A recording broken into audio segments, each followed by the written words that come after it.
Master Jet, when po darating ang SRI? Ito po yung Service Recognition Incentive na natatanggap ng mga kawani ng gobyerno sa visa po ng isa pong administrative order na inilalabas ng Pangulo.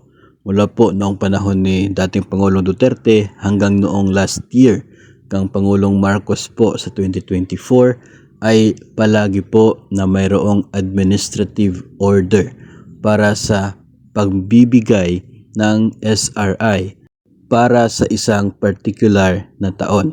So sa taong 2025 sa ngayon po, as of now, ay wala pang inilabas ang Malacanang or ang Pangulo na isa pong administrative order related for the release na ito nga pong Service Recognition Incentive. Noong last year po ay December na nung lumabas ang order na yon na nagsasabing mayroong SRI in the amount of maximum of 20,000. Yun po ay sa taong 2024 for fiscal year 2024. Hindi po yun pwedeng gamitin as basis ngayon pong taong 2025. Kasi nga yung sa order po na yon ay very specific po para sa taong 2024 lamang. So ngayon, let's just wait kung kailan lalabas ang order na yan coming from the President kasi medyo malabo na hindi po magkakaroon muli kasi nasimulan na po we'll just hope po maghihintay po tayo at we'll just pray na darating po itong SRI, magkakaroon po tayo ng SRI.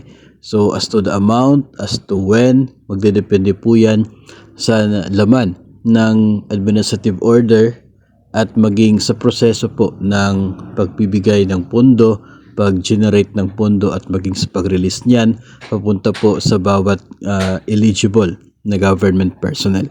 So sa ngayon, hindi pa po natin matutukoy kung magkakaroon ba ng SRI at kung kailan po yan matatanggap.